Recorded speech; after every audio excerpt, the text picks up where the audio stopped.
ahora candidato a senador, ex ministro de Salud, Jaime Mañalich, nuestro primer invitado esta mañana acá en Mesa Central.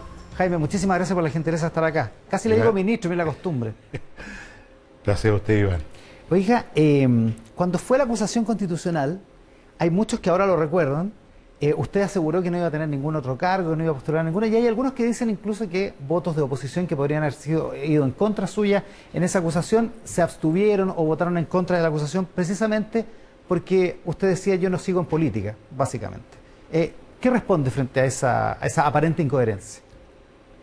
Yo no recuerdo esa argumentación en la acusación constitucional. Yo creo que los parlamentarios analizaron en su mérito como corresponde la acusación. O sea, nunca hubo una garantía, por decirlo así. Y ninguna conversación, ni garantía, ni negociación al respecto. Esa acusación se presentó en el último día que se podía presentar. Yo ya había dejado de ser ministro hace bastantes semanas. Y en definitiva no tengo información de ninguna, o sea, sé que no hubo ninguna conversación de ese tipo. En segundo lugar, la decisión de abandonar la esfera pública, el quehacer público, era una decisión muy seria, muy firme, hasta la semana pasada, que me hizo cambiar, en primer lugar, ¿qué pasó ahí? La evidencia, voy a decir de alguna manera, que podía ocurrir que realmente si yo me presentara candidato a senador ganara, salir electo entre los 5 cupos que hay hoy día para la región metropolitana en la Cámara Alta. Eso lleva a una pregunta muy radical. Si puedo, debo. O sea, en el momento en el que está Chile hoy día, la situación política, la situación constitucional, lo que queda por trabajar en políticas públicas como el postoperatorio de la pandemia, me dice, bueno, en realidad tú siempre has estado más bien en el terreno ejecutivo, del hacer, qué sé yo. Aquí hay una pregunta nueva. ¿Puedes? Sí. ¿Debo? Sí. Y por lo tanto, quiero. Y así contesté el jueves en la noche. ¿Es un costo alto para usted? Porque ya lo vivió cuando volvió a ser ministro de Salud. Su señora tiene una enfermedad, una condición que hace que sea particularmente vulnerable a cualquier contagio. Para usted fue un costo grande. Eso en términos personales y familiares. O sea, me imagino que esto fácil no tiene que haber sido, digamos, también en términos familiares. No ha sido fácil para nada en términos familiares, ha sido durísimo. Yo tengo un apellido no frecuente, Además, entonces de alguna manera también marca a mis hijos, este es hijo de, y en ese sentido, como usted dice, el tema familiar, en una situación en la que yo ya había dicho, me retiro, me pensiono, tranquilo, dedícate a hacer clases, a hacer asesoría, bueno, es realmente disruptiva, pero no creo que eso sea demasiado diferente al desafío que enfrentan todos los candidatos a la presidencia, tal vez los cobre un poquito menos, pero a la presidencia, a la Cámara de Diputados, yo creo que hay ahí una ecuación, una dificultad en términos de lo que implica, sobre todo en el contexto de hoy, del Chile de hoy, involucrarse en cargos de elección pública. ¿Usted va como independiente en cupo de Evópolis? ¿Va a firmar por Evópolis como militante? No, yo me voy a mantener como independiente, claramente se lo he dicho así a las personas que me han patrocinado a través del cupo de Evópolis. Pero se intuye una cierta simpatía por Evópolis, ¿no? Por yo esa siento idea. mucha simpatía. De hecho, usted dice que votó por Briones en la primaria. Sí, yo siento una enorme simpatía por Evópolis. Fui el único ministro del primer gobierno del presidente Piñera que participó en la ceremonia de digamos, inauguración, de fundación, el día 12 de diciembre del año 2012 de Evópolis. Lo hice con mucha alegría. Algunos ministros de ese primer gabinete se incorporaron después como militantes de Evópolis. Creo que representa una forma nueva, una sangre nueva, una búsqueda de diálogo y tengo, insisto, una enorme simpatía por ellos. Usted dice en una entrevista hoy en el diario El Mercurio, una entrevista de Bárbara Vial, dice que la centro-derecha no tiene acá lo encontré, la centro-derecha no tiene un diagnóstico claro respecto de la situación de Chile, un diagnóstico coherente respecto a la situación de Chile. ¿A qué se refiere? Me refiero a que no solo la centro-derecha, yo creo que las encuestas como una muestra, los institutos de opinión pública, la ciudadanía, el mundo político, no hemos hecho el esfuerzo suficiente para entender qué nos pasa en el Chile de hoy. Evidentemente, desde el 18 de octubre del año 2019, Chile es otro país.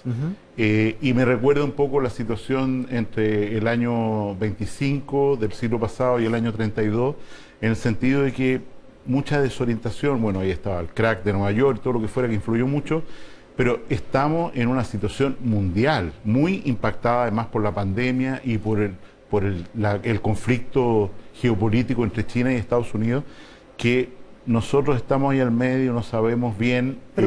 Cuando dice nosotros, ¿se refiere a los chilenos o se refiere a la centro derecha? Porque la izquierda parece tener una... O sea, digo, la candidatura de Boric parece tener un relato, digamos, y una respuesta frente a esto. Yo creo que una cosa es construir un relato a partir de determinadas informaciones parciales, y otra cosa es meditar profundamente qué nos pasa, cuál es el diagnóstico, perdón que hablo en lenguaje médico, cuál es el diagnóstico y cuál debería ser el tratamiento para la situación actual. Yo creo que incluso en la izquierda eso es hoy día bastante superficial.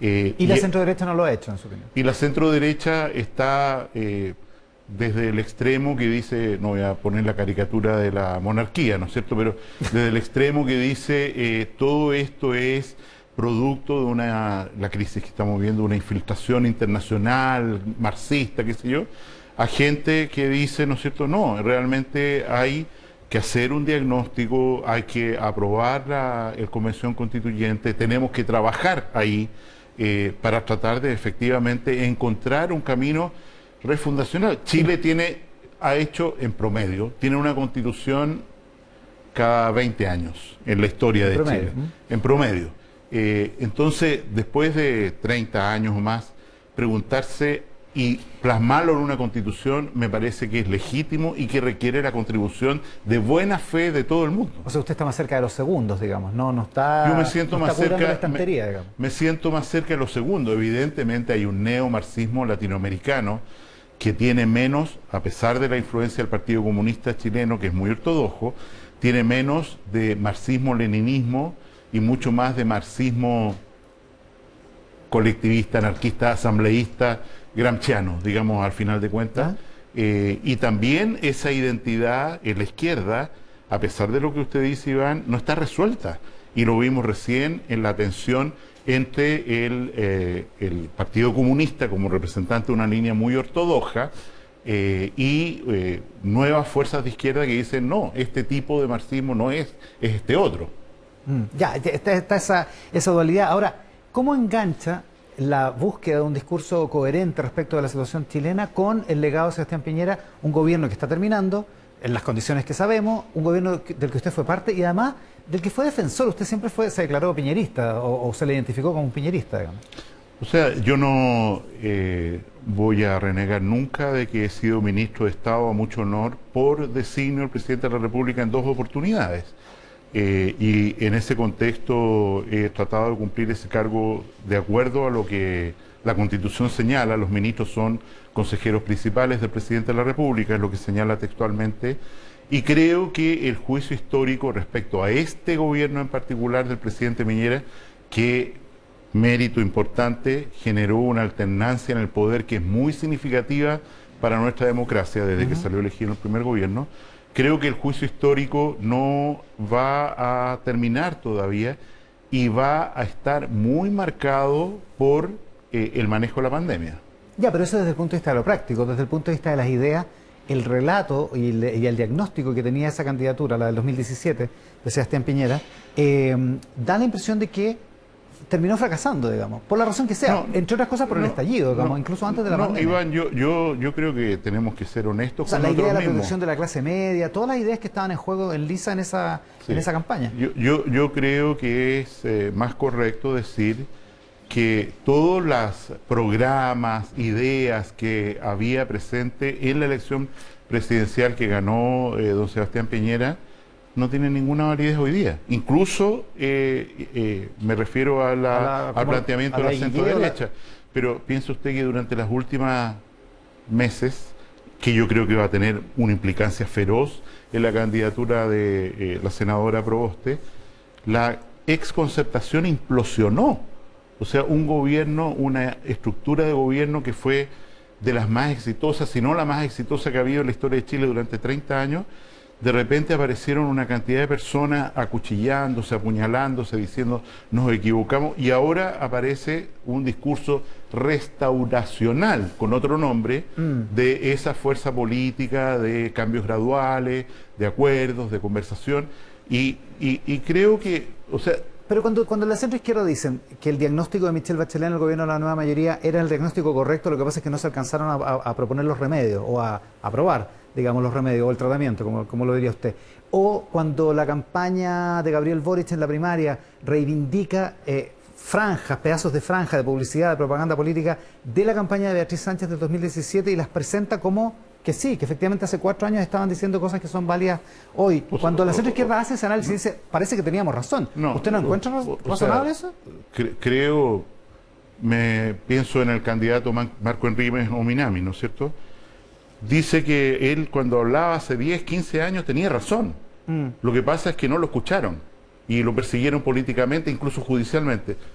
Sí, por supuesto, puede haber personas que en una cuña dijeron una cosa que hoy día, sacada de contexto, mira, parece que tenía razón, pero yo creo ¿No que... le reconoce al Frente Amplio ni al bacheletismo un análisis correcto? Yo no les reconozco un análisis suficientemente correcto. Creo que hubo gente que hizo análisis parciales, pero evidentemente, piense usted, como prueba, el gobierno de la presidenta Bachelet terminó con una aprobación muy baja y fue elegido su contrincante, su rival, digamos. No fue elegido un sucesor de ella. O sea, la ciudadanía dijo, esto que se me planteaba no era correcto, esto es el camino. Ahora, la centro derecha, hay una parte de la centro derecha que todavía está pensando qué camión le pasó por encima, digamos, porque ha tenido en los últimos torneos electorales resultados más bien desastrosos.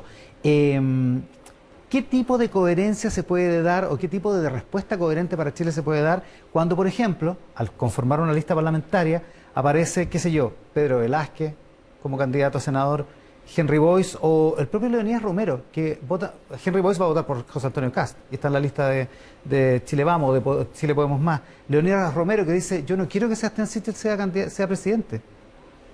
Y son candidatos en la lista de Chile Vamos. Digo, hay una cierta incoherencia en las acciones que no dan un panorama muy auspicioso respecto de que esa misma centro-derecha sea capaz de dar una respuesta coherente como la que usted pide hoy día. Sí, yo creo que eso se da en todas las plantillas parlamentarias.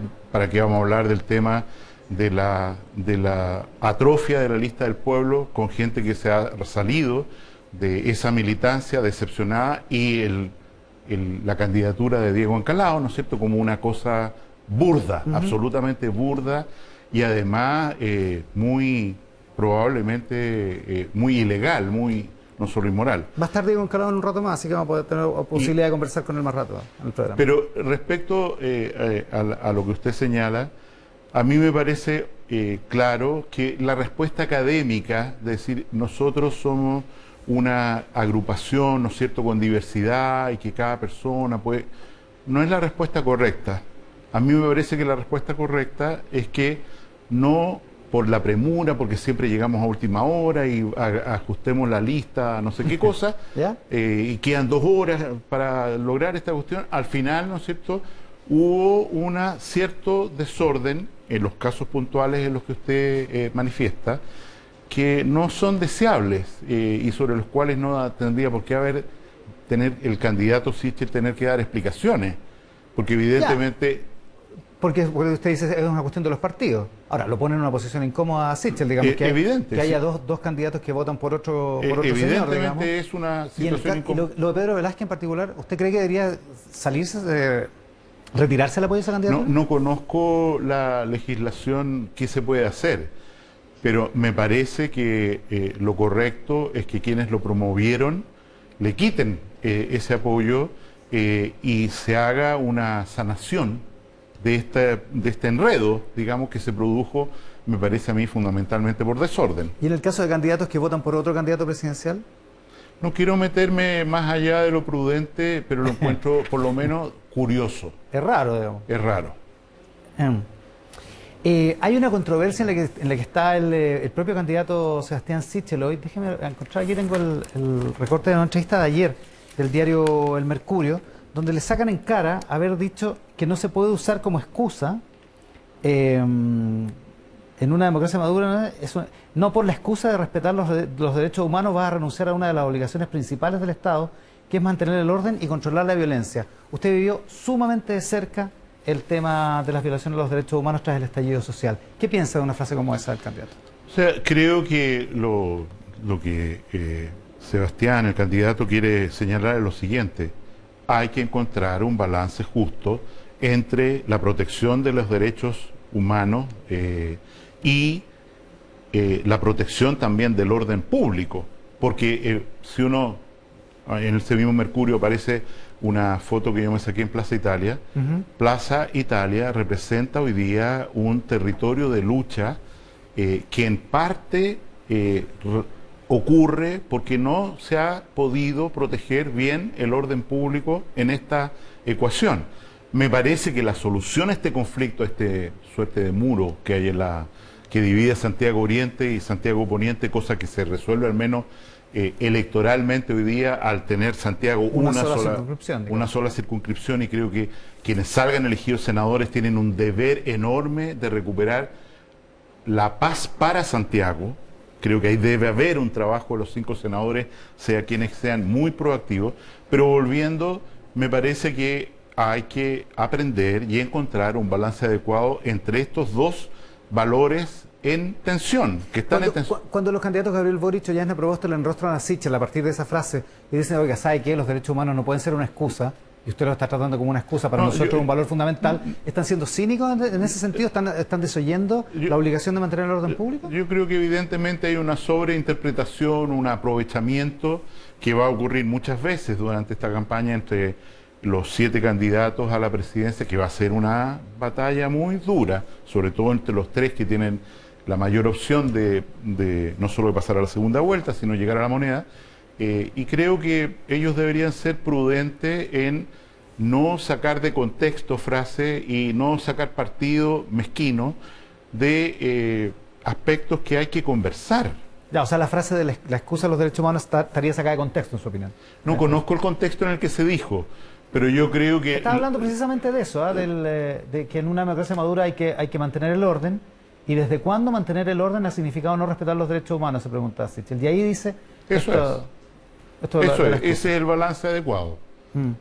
Oiga, Jaime Mañalich, senador, imaginemos que le va bien en la campaña, el 11 de marzo jura como senador, y llegan a su escritorio como senador distintos proyectos. ¿Qué votaría Jaime Mañalich, por ejemplo, ya a partir del ejemplo que da de la Plaza Baquedano, con la idea del indulto o amnistía o algún tipo de favorecimiento a los llamados presos de la revuelta, los presos de delitos asociados al estallido social? ¿Qué piensa? El término indulto no es correcto jurídicamente, en mi opinión. La pregunta va a ser si es un tema amnistiable. Y creo que hay que encontrar un balance muy adecuado entre la justicia y la paz social. Hoy día esa conversación entre los distintos sectores políticos no está ocurriendo. Y me parece que ya no este Parlamento, pero el próximo Parlamento es la ocasión adecuada para tenerlo. Evidentemente... ¿Eso usted se abriría a esa conversación? O sea, estamos hablando de una conversación distinta. Estamos hablando no de una... estamos hablando directamente de una amnistía por la paz social. ¿Ya? Y en ese contexto creo que es una conversación posible de tener, en el entendido, ¿no es cierto?, que puede haber medidas de otro tipo de sanción penal, y sobre todo que dentro de las personas que han cometido o que están hoy día privadas de libertad o perseguidas por la justicia, hay delitos de muy diverso tenor. ¿Ya? Y por lo tanto, no me quiero meter en un aspecto que yo no soy abogado, digamos, pero creo que hay delitos que efectivamente son muy difíciles de amnistiar, y otros en los cuales creo que hay que abrir una conversación. O sea, la base sería analizar qué tipo de delitos serían amnistiables. Antes que eso es esto, dado que queremos construir un nuevo Chile, que queremos construir la paz social, perdón que use un tema local, santiaguino, dado que queremos recuperar la paz para Santiago, esta medida, ¿no es cierto?, ¿ayuda o no ayuda?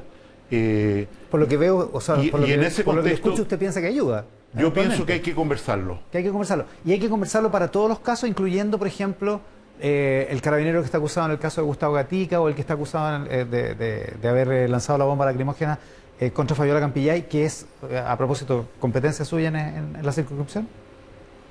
¿Deberían incluir a agentes del Estado también? Yo pienso que es un tema todavía no madurado. ¿Y por qué? Porque los delitos tienen, independiente que evidentemente aquí no hay ninguna política de Estado de persecución de los, digamos, de violación de los derechos humanos, hay actos que pueden ser vistos hechos por individuos que pueden ser vistos como no, perdón que use una palabra vulgar, no perdonables. ¿Por qué? Porque tenemos acuerdos internacionales, legislación nacional e internacional respecto a un tema que fue extraordinariamente doloroso en Chile, y por eso creo que hay que analizarlo muy cuidadosamente en su mérito. Pero el objetivo es, nosotros necesitamos construir paz. La paz es un objetivo absolutamente insoslayable en Chile hoy. ¿Cuáles son los instrumentos necesarios, los sacrificios necesarios para efectivamente llegar a una pacificación de las almas, digamos? Bueno, creo que hay que poner todos los elementos en la mesa. Esto apunta en el objetivo correcto, esto no apunta, mucho más que el caso particular de la persona, en fin. Y en el caso de la Araucanía, ¿piensa lo mismo? ¿Piensa que, por ejemplo, el diálogo tendría que incluir a los 4, 5 o 6 grupos que están divididos, pero que están efectivamente con armamento y ejecutando acciones de violencia? ¿Debería incluirse, por ejemplo, si es que el objetivo grande es la paz social, el diálogo con todos? El diálogo requiere más de una persona, perdone que diga algo obvio. Claro. Y en ese sentido creo que desde el Estado tiene que estructurarse una voluntad de diálogo, una invitación al diálogo, como trató de construir en su primera parte el gobierno del presidente Piñera a través del ministro Moreno, que desplegó un trabajo muy interesante. El fallecimiento del joven Catrillanca lo amputó, digamos, ese desarrollo, pero creo que es un tema que hay que retomar. ¿Incluyendo los grupos violentos? Incluyendo todos los que quieran conversar.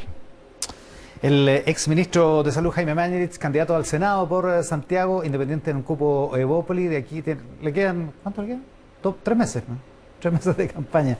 Suerte en la campaña, Jaime. Muchas gracias. Muchas gracias por estar acá. Encantado. Nuestro panel de conversación, de análisis de actualidad y política, nuestros columnistas de hoy, Quique Mujica, Lucía Damer, y quiero darle la bienvenida a Max Colodro, que ha aceptado nuestra invitación por hoy. Max, qué gusto de verte después de tanto tiempo. Muy buenos días a todos. El matinal de Chile.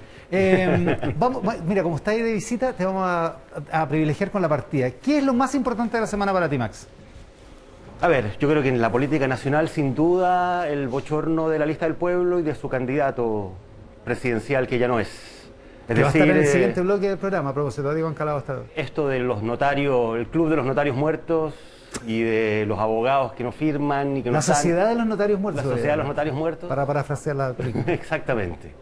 Esto creo que sin duda ha sido la noticia de la semana, porque además tiene muchas implicancias. Yo creo que es una señal del deterioro que está viviendo la política y de cómo finalmente esta idea de que llegan actores desde fuera con un diagnóstico aparentemente muy claro de cuáles son los problemas y de que vienen a solucionar las cosas con mucha claridad y con mucha rapidez, bueno, parece que la cosa es un poco más compleja.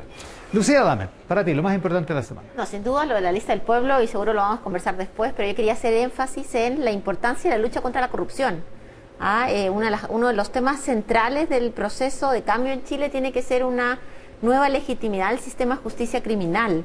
Y lo que vemos en el caso de Raúl Schuller, con la receptación reiterada de las estatuas, después la declaración de que Pedro Velázquez, candidato, a pesar de estar inhabilitado por fraude al fisco, las declaraciones del fiscal Abbott de haberse reunido con el senador Pizarro.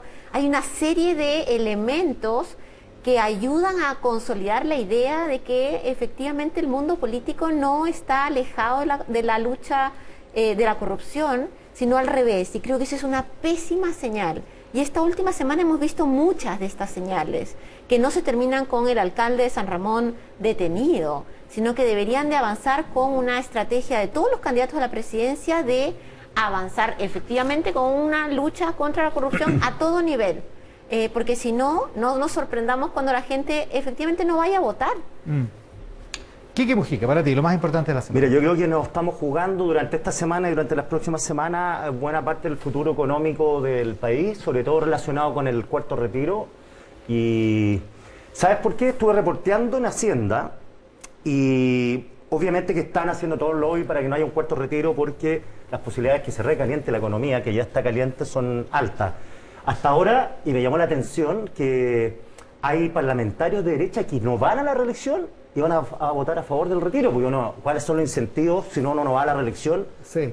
Que no sean cuestiones pragmáticas, sino convicciones. Pero me comentan, me dieron 2 o 3 nombres, ¿Ya? que lo están negociando, tienen 15 parlamentarios que estarían a favor del retiro, necesitan bajar a 4.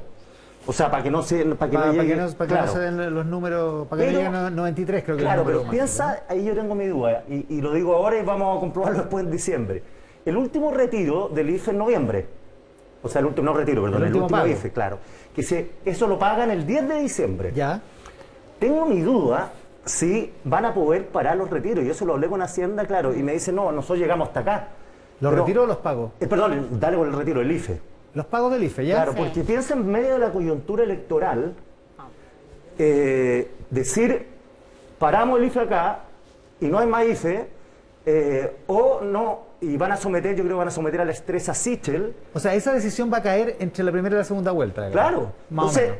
yo tengo O un mis poquito dudas, antes de la primera. tengo todas mis dudas que van a poder parar el IFE. Y significa 3.000 millones de dólares más, una economía que si hay un cuarto retiro, y si hay un quinto, para qué decirlo, y hay IFE, va a calcular una inflación el próximo año de 5%, el dólar a 850 pesos, más o menos. Ese es el panorama. Bueno, y las tasas... El IFE son 3.120 millones de dólares al mes. Claro, pero El IFE por eso lo digo como está acá. hoy, digamos. En un momento coyuntura, como vemos la encuesta, 30%, 20% Boric, 20% Sichel, a ver si el gobierno va a poder resistirse, o Sichel no va a influir para decir, ¿sabe que a mí ganemos primero elecciones y ahí arreglamos la economía en marzo? Es que no Ese hay verano con IFE. No hay Lucía. para el gobierno no hay ningún elemento positivo para parar el IFE en el medio de la elección presidencial. Primero porque todo este tiempo se le ha pedido que ayude a la ciudadanía abiertamente, entonces sería extraño que haga una posición en contra de eso. Y por otro lado, claramente su candidato no va a ser el candidato que diga vamos a sacar la plata de la ayuda ciudadana. Se ha hecho el punto que hay que focalizar el IFE. Pero yo creo que la focalización del IFE no la van a hacer entre la primera y la segunda vuelta. Sería contraintuitivo. Sí. Yo también coincido, creo que es difícil que el gobierno en su etapa final tome la decisión de cortar las ayudas, pero también veo muy difícil que un gobierno que se estrena en marzo, sea del signo que sea, sobre todo si es un gobierno de continuidad de la centro-derecha, tome la decisión de estrenarse cortando las ayudas fiscales. O sea, es el Claro. esa es la peor de las lunas de miel, ¿Te imaginas a digamos. Boric cortando las ayudas fiscales? Ya, pero- Muy difícil. pero- Por el pero bien por de la otra- austeridad fiscal es Pero por difícil. otra parte, no da con No, 3.000 a 3.000 no. millones de dólares mensuales, no da, digamos. O sea, No, pero ¿Y por tiene qué- que haber pero un espérate, ¿por qué el espacio gobierno de Boric, que focalización? estaba a favor del retiro, del cuarto, ¿por qué el gobierno Boric, si hay un quinto, y Pamela Giles, que no le tiene buena a Boric, ya lo sabemos, lo va a sacar al pizarrón diciéndole vamos por el quinto, marzo? Vamos por Pero, el quinto. a ver, lo que ha dicho Boris es que él está a favor del cuarto, pero que pague renta. Digo, hay algunas cláusulas respecto, no es un que retiro. una explicación mediante Calera y Quillota Sí. respecto Pero- de los efectos que tiene, porque la verdad es que pague impuestos no soluciona ninguno de los efectos malos. Por supuesto, lo que pasa es que es imposible analizar la coyuntura de los apoyos, de los retiros, sin el componente que estamos en el proceso electoral.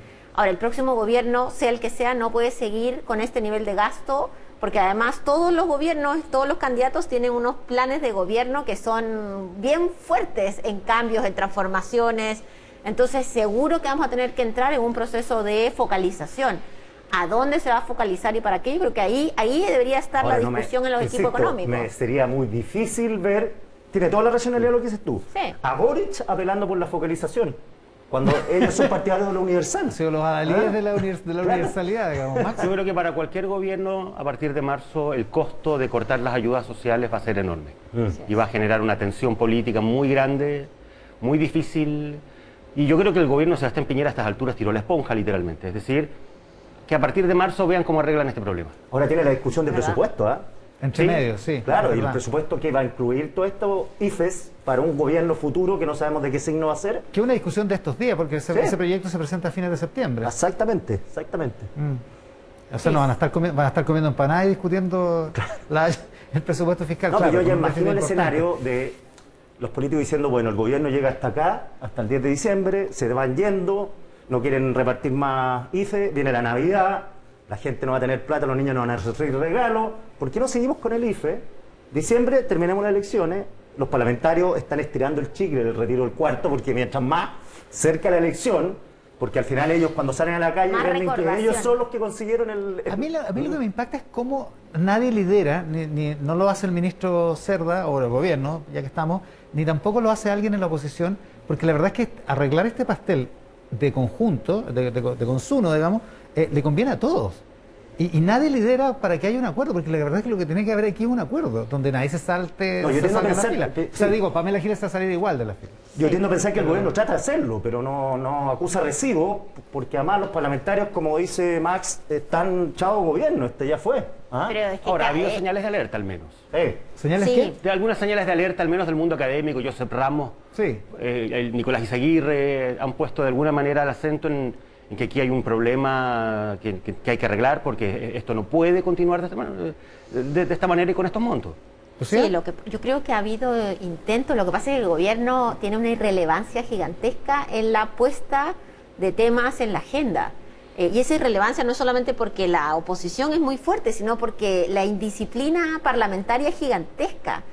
Sichel mismo, candidato, ha puesto algunos temas en la agenda que después como que no logra tener una gran mayoría dentro de sus candidatos. O sea, bueno, Sichel mismo pidió que se Pero alargara por el IFE. supuesto, entonces ahí, pero tú tienes idas y venidas porque estamos frente a un proceso electoral que va a ser muy ajustado, Claro. donde no hay nadie que diga, mira, yo tengo el 40 puntos, voy a ser el próximo presidente, entonces empecemos a actuar como un próximo gobierno. Entonces todos están en la más básica de la candidatura y eso es siempre bien complejo. A propósito del proceso electoral, Jaime Mañalich, entrevistado recién acá en el programa, dijo que él cree que sería recomendable que los partidos que presentaron a Pedro Velázquez a la senatorial de la región de Coquimbo lo bajaran esa candidatura porque le parece que no cumple con ningún estándar. ¿Qué piensas, Max? Coincido con él, creo que efectivamente es impresentable, creo que la imagen del candidato presidencial, esa fotografía le va a salir cara. Ahora, él es diputado en ejercicio, ha Sí. ganado 2 veces la diputación Pero la después de la verdad condena. es que con estos antecedentes y en el contexto en el que estamos hoy día, y dado lo que ha pasado con la lista del pueblo también, yo creo que es un contexto que la verdad hace bien difícil seguir adelante con ese tipo de candidaturas. Es que En todos los sectores. más allá de que él sea, que esté en ejercicio, limita mucho el discurso del candidato. Porque bajo qué criterio tú dices, mira, vamos a luchar contra la impunidad, vamos a tener mejores mecanismos, si al final al lado, entre Moreira y el rascado de olla y Velázquez, se hace bien difícil, amarra demasiado a su candidato presidencial.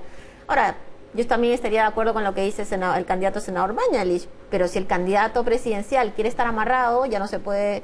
Habrán otras fuerzas que explican esa situación de Porque hay inamovilidad. partidos que están dando la pelea para que no se baje esa Así candidatura. es. Para que no se baje. Obviamente. Bueno, el PRI, que es el que la presentó, para empezar, ¿tenemos Quique? Sí, yo tengo mis dudas, y son dudas, respecto a la sanción de la ciudadanía a los candidatos que tienen episodios de corrupción.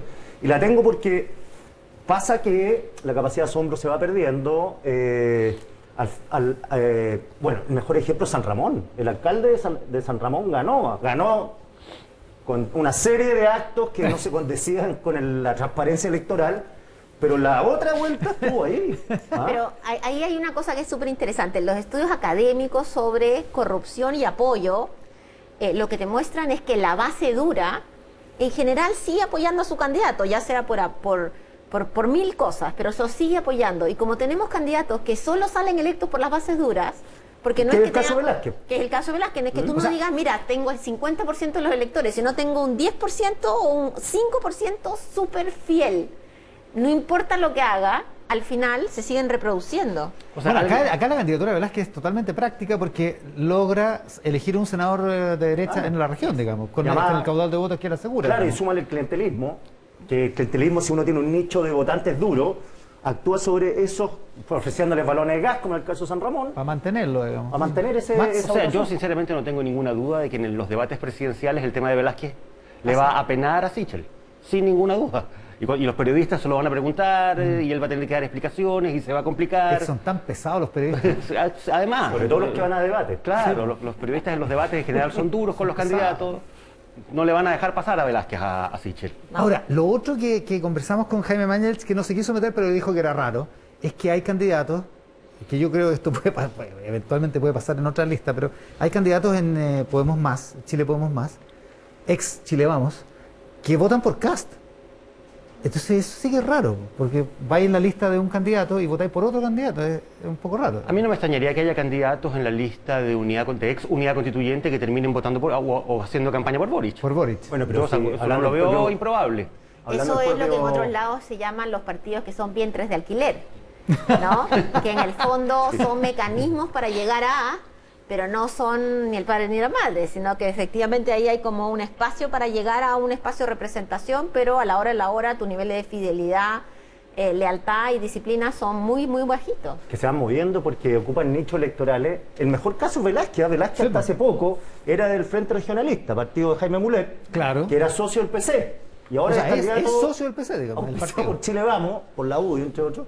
Entonces, y si uno va viendo, bueno, Mulet fue el que encabezó la acusación, no la encabezó, pero promovió la acusación contra Yana Proboste en su momento, cuando era PRI.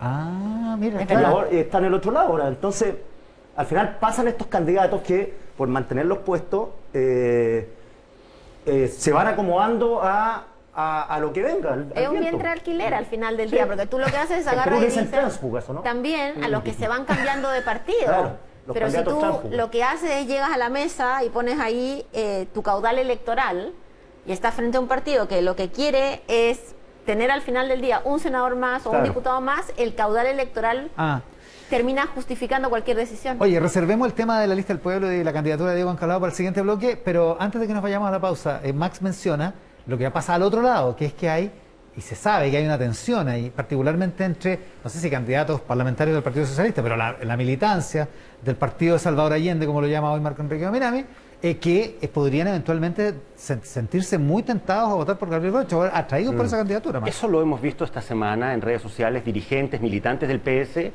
que han dicho abierta y derechamente que no van a votar por Yana Proboste, que van a votar por Gabriel Boric. A pesar de haber perdido la primaria y de que eso supone un compromiso, de que el que pierde apoya al que gana, bueno, hay un sector que lo hemos visto en las redes sociales con mucha claridad que no va a apoyar a Yana Proboste. Lucía. Yo lo que creo es que los militantes en todos los partidos son tan poquitos que acá deberíamos hablar como del mundo socialista. Y hay una importante parte del mundo socialista que es parte del millón de votos que tuvo Gabriel Boric en la primaria legal. O sea, que ya votó por Boric. Que ya esa vez. votó por Boric y después no fue a votar en la consulta, porque efectivamente la candidata al PS tuvo muy poquitos votos, incluso respecto a los militantes. ¿Y en noviembre qué van a hacer? Porque en Esa noviembre- gente que ya votó por Gabriel y no fue a votar por su candidata, yo creo que ya se quedó efectivamente con el se va a quedar, candidato. se va a quedar en el área de. En el área Boric. de Gabriel Sí, Boric, yo me da la creo que impresión. esto de los militantes son pocos, muchos están relacionados, no todos, hay gente que de verdad está por convicción ahí, pero otros van votando a favor del partido por cargos que les aseguran, y yo creo que muchos están viendo con buena cara a Boric como posible headhunter en marzo. Le están viendo buena cara. Claro. Después de la encuesta de hoy, en realidad tiene buena cara, ¿o no? Sí. Hay una encuesta que está publicada en el Mercurio de hoy. No sé si la puedo mostrar, pero si se Tuvo alcanza a un ver. millón de votos. Pero está Claro que Boric tiene buena 21. cara. Esto es de la Universidad del Desarrollo. Universidad del Desarrollo, ¿no? Que le ha ido bien, ¿ah? Sí, po. Sí. Sí, por De eso las es importante. presidenciales, Que es una sé, encuesta porque panel Le bien han, hecha. le han achuntado, digo yo, en términos muy coloquiales, pero con todo respeto para Eugenio Guzmán y la gente de la UDD. 21,8 Boric, 20 Sichel, Proboste 12,9, José Antonio Cast 10,7, igual es alto, ¿eh? 2 dígitos, sí. 2 dígitos. Franco Parisi y Gino Lorenzini, los voy a sumar, porque esto fue hecho antes de esta semana, 13,4. Es sorprendente. 13,4. Sorprendente. Es muy impresionante. O sea, si le sumáis lo de Lorenzini a Parisi queda Queda más arriba Proboste. tercero. Porque queda arriba peleando el Proboste. tercer lugar. 4,1 Meo, incombustible Meo, 4%. Ancalao 1,5, el inefable Eduardo Artés 1,4, y ahí sería, ¿no? 3, 6, 9, ahí están los 9. Mira. Bueno, ese 12% no es únicamente el voto de los partidos tradicionales de la izquierda, sino que efectivamente yo creo que ahí está el voto del mundo socialista, que no se siente probablemente representado por la candidata que tuvieron en la primaria, ni por el legado de la nueva mayoría, concertación, y que ahora está buscando o está apoyando un candidato con una mirada distinta, con un nivel de renovación. De otra forma es muy difícil de explicar, porque además no es que ha aumentado tan significativamente la cantidad de gente que es nueva que va a salir a votar.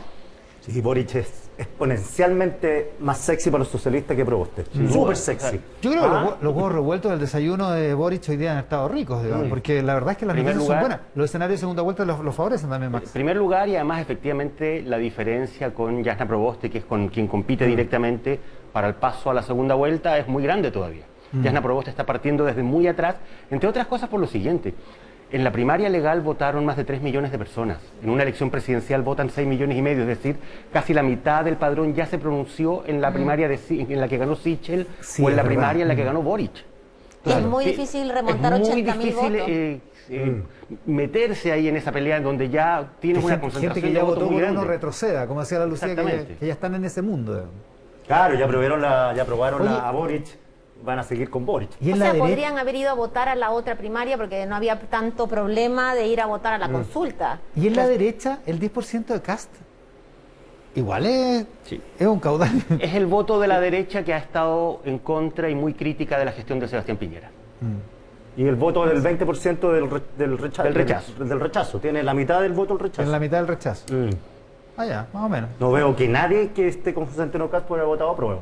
No. No. No, eso sería Se medio me hace raro. difícil. Es un juicio de valor, ¿eh? ¿Cómo se llama en teoría conjunto? O sea, Claro, digo que conjunto o sea, vacío de la tiene intersección.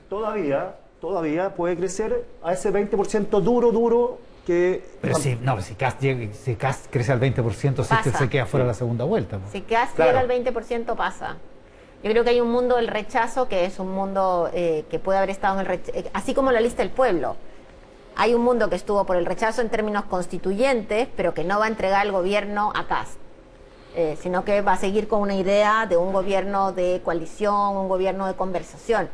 El mundo de Cast, y lo vamos a ver ahora después en las redes sociales cuando todos salgan a saludarme, es un mundo no de conversación ni de diálogo. Lo que es sorprendente es que estamos en un escenario que se empieza a parecer al de las elecciones presidenciales peruanas, donde los dos candidatos que van a pasar finalmente a la segunda vuelta no tienen más de 20, 22, 23 en ese sentido. Estaba pensando quién era Pedro llegan Castillo. muy lejos del 50% y por lo tanto son candidatos con mucha debilidad y con muchos problemas de gobernabilidad después. Max Colodro, Lucía Damer y Quique Mujica están conversando de política y actualidad esta mañana acá en Mesa Central. Hacemos y sorprende la presencia de ese hombre, Porque el espíritu del pueblo Alejandro lo representas Guillé, tú. que acaba de renunciar Vamos a construir ese a 50 con mi corazón, que ya cualquier saben postulación que lo tienen. presidencial, parlamentaria, y al partido Cuenta progresista además con de Marco mi Enríquez Ominami. trabajo. Escuchamos. Y les digo a todos los que están acá y que son candidatos, estoy disponible a trabajar en tu campaña y a la de cada uno de los candidatos a consejeros regionales, a diputados y a senadores. Vamos a ganar porque aquí está el cambio gobernable, el cambio pacífico. Aquí está la opción que Chile quiere en momentos muy difíciles de nuestra historia. La pandemia está arrastrando a muchas familias, a muchas pequeñas empresas, hay mucho desempleo. Vamos a reconstruir Chile desde la unidad y de un espíritu constructivo y positivo. Y le vamos a decir no a la campaña del terror de la derecha, que ya amenaza con usar la violación de los derechos humanos para hasta restablecer un orden que solo los favorece. El ex candidato presidencial y actual senador Alejandro Guillé entonces se sale, corta totalmente la relación con Marco Enríquez Ominami, decide apoyar a Jasna Proboste y a trabajar por la candidatura de la ex unidad constituyente, ahora nuevo pacto social. ¿Qué les parece el...? ¿Está enojado, Guille? Está enojado. Está enojado. Ah, sí. ¿Se cambió? Sí. Bueno, porque lo Max, cambió. Yo creo que el golpe de Marco Enríquez Ominami fue duro, sorpresivo me imagino para él, para el senador Navarro, y por lo tanto hay un retorno al hogar, un poco lo que le pasó a Paola Narváez cuando fue a buscar el acuerdo con el PC y con el Frente Amplio, que la mandaron de vuelta y que terminó volviendo a ser parte de Unidad Constituyente cuando quería participar de la primaria del otro sector. Yo Ya, creo que pero- pasa un poco eso, en este caso también. Yo estoy de acuerdo con eso. La pregunta es por qué Jasna aprovecha un domingo en la mañana donde mucha gente está viendo temas políticos que está en la encuesta súper bajo, para hacer un punto respecto al candidato presidencial anterior que le fue pésimo, Renovación, ¿cierto? Que no es la renovación, que al final del día es una batalla muy pequeña contra Marco Enríquez, evidentemente. Claro. A mí me sorprende.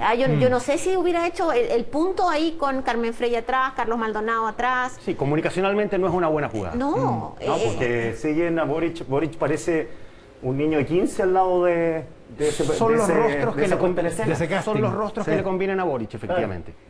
Sí, son los rostros que convienen a Boris. Claro. Volvamos al punto con el que comenzamos la conversación, que no lo abordamos realmente, el escándalo de la candidatura de Diego Ancalao, que va a estar en el siguiente bloque del programa acá, para una entrevista, y que hace una declaración pública ayer donde termina diciendo que la declaración del Consejo Directivo del CERVEL y de Andrés Tagle en particular es arbitraria e ilegal y que su único objetivo fue el de afectar políticamente la candidatura de un hermano mapuche y la de enlodar la imagen de la lista del pueblo. O sea, como que transfiere la responsabilidad al servicio electoral respecto de este asunto y dice por otra parte que esto no es culpa de la lista del pueblo en absoluto, Quique.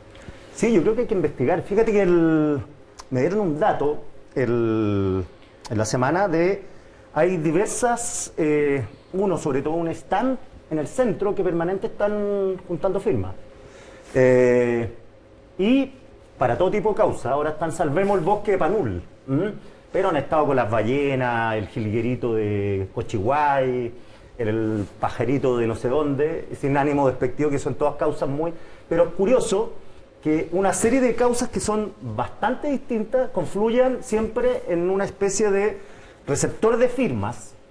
Y me contaba gente que un amigo mío se acercó una vez, estaban firmando para un candidato, no voy a decir quién, y estaban firmando pero no había notarios, y le hicieron ver al personaje en cuestión, que es uno, que no puedo decir su nombre porque estamos investigando, que estaban firmando por un candidato a ser notario, y el tipo se asustó y fue a buscar a un funcionario de una notaría, que a como a 3 cuadras de la notaría del señor Saldívar, o la ex notaría, y un sinfín de notarías que hay en el centro, y fue y lo trajo. Entonces ahí empezó a poner frente a mí, tienen que poner frente a mí, y ahí empezó a validar esto. Entonces, lo que puede ser, yo no tengo idea de Ancalao cómo es, porque eso se va a investigar, pero es como una especie de tráfico de firmas, y mucha gente se ha enterado que aparecen respaldando a uno u otro cuando, y es cierto, cuando ellos querían salvar al oso panda en el fondo. Vaya. Puede ser, yo Lucía. encuentro de una gravedad enorme y de una irresponsabilidad gigante. Cuando uno está queriendo ser presidente de la República, no presidente del curso, del grupo dominó, y sabe que tu prueba de fuego son las firmas, más vale que o pones a gente de tu extrema confianza, es como el tema de las platas, o pones gente de tu extrema confianza para asegurarte que hay un notario, que hay un proceso. Siempre pueden llegar firmas falsas, puede que haya gente que firme mal, pero que haya un proceso que tú después puedas legítimamente defender. Pero lo que hemos visto acá, más allá de lo que efectivamente va a decir Ancalao, y tiene todo el derecho a justificarse y a ir al proceso de investigación, es de muy pocos mecanismos de aseguramiento que el proceso esté bien hecho.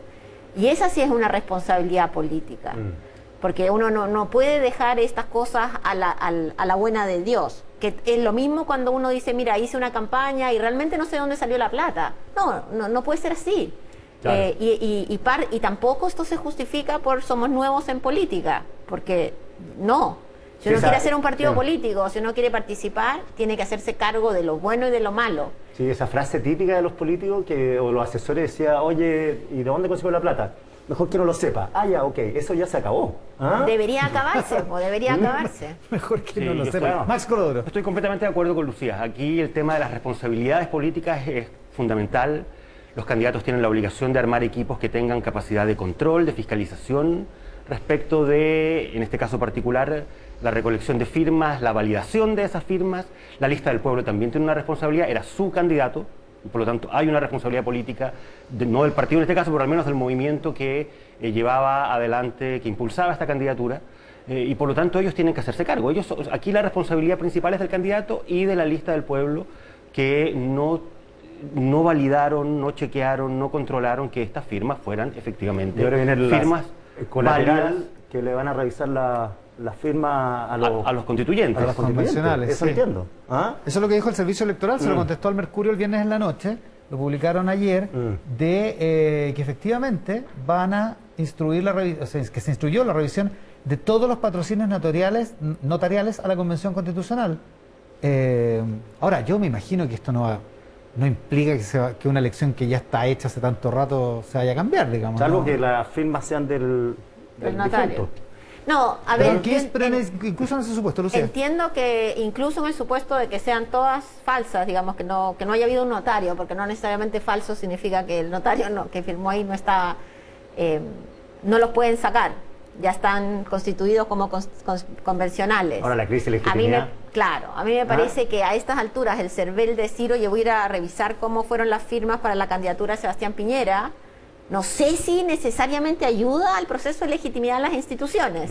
Si el CERVEL, no hizo la pega, porque me imagino que en ese momento tenían que fijarse si esto era válido o no. Claro. Hay otras responsabilidades ahí, pero poner el manto de duda, hoy día que estamos tan llenos de redes sociales, Claro. de fake news, Pero además, Claro, porque abre una puerta que en su momento se había cerrado, digamos, ¿no? Max. sí, pero además hay que tener claro que el problema de la lista del pueblo no es solo esta inscripción de la candidatura de Ancalao. Viene el problema de las boletas de honorarios a familiares, la renuncia, la seguidilla de renuncias que han tenido en la Convención Constitucional, creo que ya van 6 o 7. Van 10 ya. O sea, han perdido más de un tercio de sus representantes en la Convención Constitucional en menos de 2 meses. Tuvieron el otro bochorno anterior, que fue el de la candidatura de Cristian Cuevas. O sea, realmente la lista del pueblo tiene un problema que no es solo el de la inscripción de este candidato. La frase de Cuevas fue lapidaria, se le acabó el negocio. Dando a entender que ahí hay una máquina medio aceitada entre algunos miembros que tiene la marca constituida incluso como una cuestión comercial y que le venden servicio a los candidatos y con eso recibían el reintegro de plata. Entonces, ahora, yo aquí los que salen a celebrar, yo creo que están equivocados porque, guste o no guste, quieran o no quieran, son constituyentes y estamos en las manos de ellos. De ellos y Tienen de una nosotros. representación muy importante en la Pero, convención. a ver, yo lo que creo es que hay que reconocer que la lista del pueblo y los constituyentes que están en la convención tienen una legitimidad muy importante. La gente salió a votar por ellos. Y eso es indudable, ¿cierto? Eso es indudable. La opción posterior de muchos que creyeron que porque habían recibido un apoyo para la convención significaba que entonces podían ser presidente de la República y congresistas, creo que eso fue menos meditado. Fue menos meditado porque las encuestas efectivamente lo que muestran es que los chilenos y chilenas queríamos un cambio en quienes estaban escribiendo la Constitución, pero no necesariamente eso significa un cambio en quienes uno va a elegir para alcaldes, por ejemplo, o para concejales, o para diputados y senadores. Y ahí la política no es un juego, no es una cosa amateur. Uno requiere tener, para poder cumplir con las leyes, requiere tener equipos, análisis y propuestas también. Sí, lo otro que hay que ver es qué proporción de firmas había para las elecciones de mayo, la elección de convencionales, porque puede que haya habido una gran proporción de patrocinios digitales, digamos, con clave única. También. Ahora, Sería bueno que el CERVEL lo aclarara Sí. en todo caso, así rápidamente. sí, no, interesante que con la entrevista de Ancalao, ahora que viene un rato más, claro, ¿cuáles son las hipótesis al respecto? Porque, ¿cómo ¿Qué llegan? pasó, digamos? Claro, ¿qué pasó en el fondo? ¿Cómo llegan con el nombre del señor Saldívar, que está muerto y que ya incluso la notaría no es de él? ¿Cómo llegan hasta ahí? ¿Quién timbra eso? ¿De dónde salió? ¿Quién consiguió el timbre? Hay un timbre aquí dando vuelta. O quién pagó el timbre, O quién pagó porque el timbre. puede que también en la notaría esa haya pasado Porque no el son nombre. pocas firmas. Ahora, por lo que tengo entendido, no es la primera vez que Ancalao tiene problemas con firmas. Ya había tenido en otras circunstancias problemas con firmas no legales. Sí, en una rendición de informes de un proyecto que terminó realizando la Contraloría en 2014, Exactamente. también en un caso que al final el Ministerio Público desestimó porque no había... Pero los problemas del existieron. traspaso de una propiedad, digamos, sí, efectivamente. Pero en el de la Contraloría no sé, pero el del Ministerio Público quedó en nada, digamos. Pero no les pasa a ustedes que...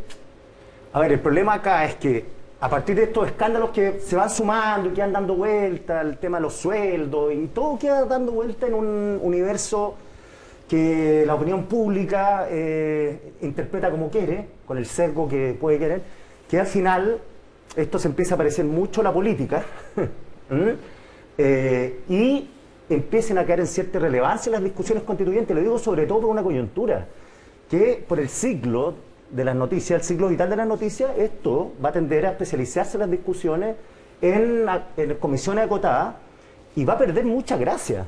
O sea, tuvimos en la primaria, ¿se acuerdan que estuvimos un rato, no sabíamos dónde estaban los constituyentes y a nadie le importó? Entonces, se presidencializa esto, se va a presidencializar sí o sí. Es una carrera electoral muy competitiva, muy interesante en términos de atención pública. Y muy corta, además. Muy corta. Es decir, y ese es el peligro, creo yo, que la convención pierda interés en la ciudadanía, digan, la verdad que son más de lo mismo, es una pregunta, porque esto, insisto, es lo más parecido a la política, escandalillo, los parientes, las firmas, esto igual que lo de siempre.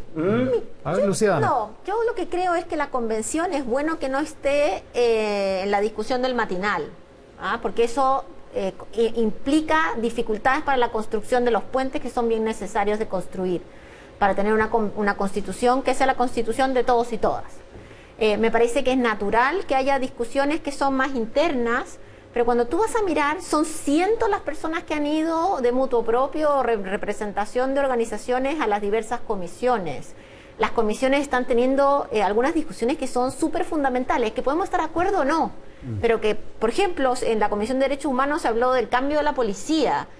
Uno puede tener una discusión súper profunda de eso y me parece que los convencionales han logrado entrar en esa área, que es políticamente menos sexy de todas maneras, pero tal vez es bueno que sea así, porque uno va a poder ablandar una cierta posición que al comienzo uno decía, mira, en el proceso electoral lo que vamos a tener es gente trincherada dentro de la convención. Y tal vez si no tienen tanta presa pueden empezar a generar una mirada más común de cómo avanzar.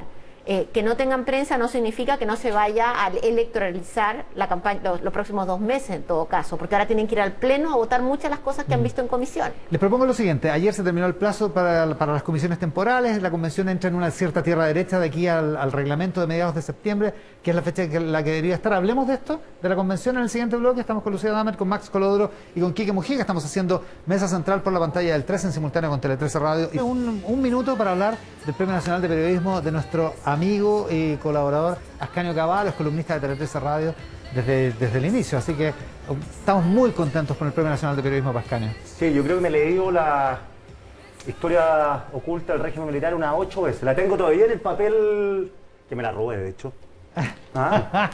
Pero ya, dicho el papel de diario. Claro, ese que se coleccionaba y después se pegaba. Exacto. Y en papel de diario, ese papel de diario, aunque está todo amarillo, ahora medio roto por el lado, todavía la tengo ahí. Es un gran periodista, yo tengo la suerte, Iván también, de estar con él en el panel. Me encanta sus columnas, uno puede tener todas las diferencias que tiene, pero es un tipo muy, muy inteligente, que reportea, que tiene buenas fuentes, y además que tiene en sí, como le pusieron el nombre, el relator de la transición. Ahora está escribiendo un libro con Rocío Montes, con la periodista, acerca de los gobiernos socialistas, que tiene todo el episodio. Adelante, claro, que leí un adelanto, el desopilante episodio de cuando los militares de verdad trataron de secuestrar a Pinochet de la clínica y sacarlo con una polea. Imagínate la imagen, una polea, Pinochet cayendo a la calle, un auto en la maleta, Pinochet, y se llevarse a la embajada de China. Eso viene relatado en ese libro, reporteado, así que mis felicitaciones para Ascanio. Exactamente, un gran saludo para Ascanio Cavallo, Premio Nacional de Periodismo este año. Está el canciller Alamán hablando en estos momentos a raíz de la declaración que hace Chile de su plataforma continental y que irrita a la Cancillería argentina. Escuchamos lo que está pasando a esta hora en la Cancillería, en La Moneda. En un doble sentido.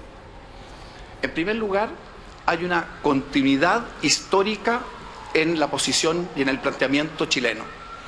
En el año 2009, cuando la Argentina formuló su petición de una medialuna de plataforma continental extendida al sureste del punto F, Chile señaló que esa pretensión era inoponible e hizo reserva de sus derechos.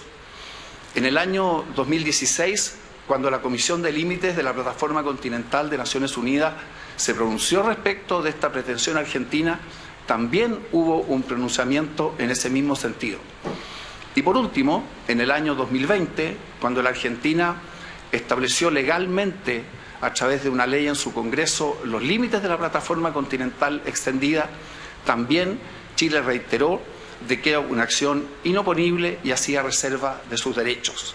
Es decir, hay una continuidad histórica que abarca a lo menos a 3 gobiernos. Y el paso que hemos dado ahora es simplemente un paso más en una secuencia que tiene esta trayectoria histórica de continuidad que he explicado. En segundo lugar, es también una política de Estado porque esta acción ha sido conversada previamente con la presidenta Bachelet, con el presidente Lagos, con el presidente Frey y con todos los cancilleres de las distintas administraciones a las que he hecho referencia. Todos han coincidido en respaldar esta gestión y al mismo tiempo quiero destacar el apoyo que han señalado en el día de ayer la presidenta del Senado, señora Jimena Rincón, el presidente de la Cámara de Diputados, Diego Paulsen, el presidente de la Comisión de Relaciones Exteriores de la Cámara, diputado Naranjo, diversos cancilleres, el ex embajador José Antonio Viragallo. En fin, se trata entonces en un doble sentido. Alamán entonces reafirma la postura unitaria del Gobierno de Chile y de todos los representantes del Estado respecto de esta presentación de la actualización de la Carta Náutica número 8 que responde a la pretensión argentina de una medialuna de unos 5.000 kilómetros cuadrados en el mar, en la plataforma continental, en la zona austral, en el mar austral, al sur del estrecho de Magallanes. Es entonces la controversia actual con Argentina a raíz de esta publicación es el canciller Alamán respondiendo a la molestia argentina, de la Cancillería argentina en torno a estas publicaciones. Dice que esto ha sido la política del Estado de Chile y de su Cancillería permanente a través de todos los gobiernos de los últimos 20 años. Bien. El tema de la convención lo habíamos dejado pendiente, no sé, Max Colodro, ¿cómo ves lo que viene por delante? Que es el reglamento y empezar a discutir. A mí las señales de esta semana que termina me han parecido señales positivas dentro del contexto que estamos viviendo y a pesar de la pirotecnia, se dan al final señales y avances que uno puede considerar sustantivos y en mi opinión en la dirección correcta, es decir, la Comisión de Reglamento finalmente ratifica los 2/3, ratifica que no va a haber plebiscitos dirimentes. Ahora, eso va a tener que discutirse después en el plenario, pero al menos la señal que se da desde la Comisión de Reglamento, a mi juicio, esta semana fue una señal muy potente y muy positiva. Vamos a estar con Fernando Atria también en la última parte del programa. Lucía. Sí, no, yo estoy convencida que el proceso de la convención iba a ser complejo inicialmente. Ahora hay todavía decisiones que van a tener mayorías y minorías y que tienen que discutirse en el Pleno. Pero ha sido de cara a la gente, han salido a regiones, hay espacios de observación y participación. Parece que fue muy emocionante lo de las regiones. Muy emocionante lo de las regiones. No hay que olvidarse que parte fundamental de esto es que la gran mayoría de chilenos y chilenas se sienten totalmente abandonados de la participación, ni siquiera en la toma de decisiones, de la participación. Entonces creo que y se ha instalado una épica importante con muchos de los convencionales que se representan no a sí mismos como en otros espacios políticos, sino representan a sus movimientos, representan a sus regiones y creo que eso es positivo.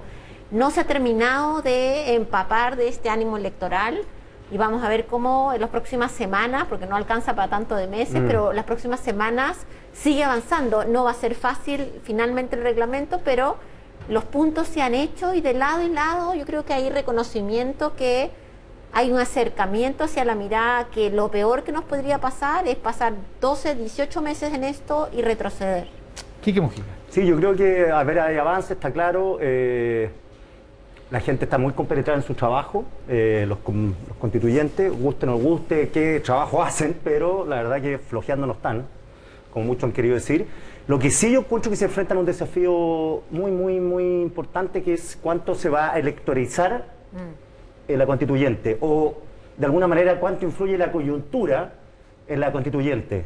Y es una cuestión que es difícil de... uno no puede decir que esta gente está en un laboratorio, estas personas están en un laboratorio aislados del mundo externo, Pero claro, hay una distancia entre ver el mundo externo y lo otro empezar a intentar hacer ley ¿cómo se llama la del perro? Choquito, sí. Cholito. Las leyes con nombre y apellido, porque eso lo tienen que hacer otras personas. Entonces, y creo que en una discusión electoral, en una carrera presidencial tan apretada, va a ser difícil mantenerse, abstraerse es cierto. de eso. Imagínate una discusión sobre el régimen presidencial o acortar, que ya se empieza a hablar. ¿Cuánto va a durar el próximo presidente? Va a ser muy distinta una discusión con Boric en el poder que una discusión con Sichel en el poder. Sin duda. Sin duda. Quique Mujica, Lucía Damer, Max Colodro, muchísimas gracias por estar esta mañana de domingo con nosotros.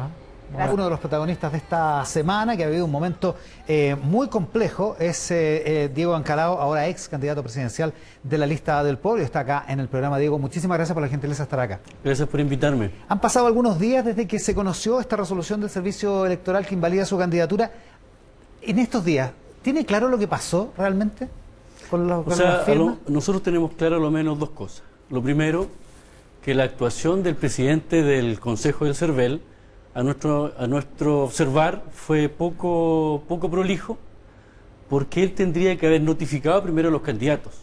Ya. Haberle hecho llegar, mire, usted no puede ser candidato por esto y esto otro, porque luego de eso la ley dice que tú tienes 5 días para responder o para enterarte de eso.